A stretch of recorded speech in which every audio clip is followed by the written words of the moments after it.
মাইনুদ্দিনের যে অপকর্ম, দুর্নীতি, অসদাচরণ, অনিয়ম অল্প দিনের মধ্যেই আমরা প্রকাশ পাইছি।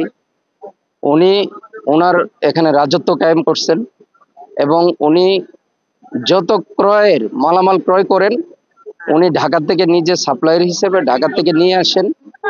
হ্যাঁ, তো এই মাল যে নিম্নমানের মাল দিয়ে আমরা প্রশিক্ষণ চালাইতে পারছি না।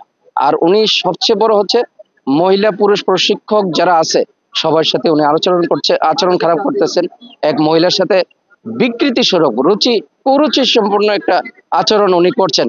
এর জন্য সবাই আমরা যারা প্রশিক্ষক কর্মকর্তা কর্মচারী বৃন্দ আছি তারা ওনাকে আমরা এই টিটিসি থেকে প্রত্যাহার দাবি করি। আমাদের দাবি হচ্ছে আমাদের ছাত্রদের শিক্ষা কার্যক্রমে উনি বাধাগ্রস্ত করছেন।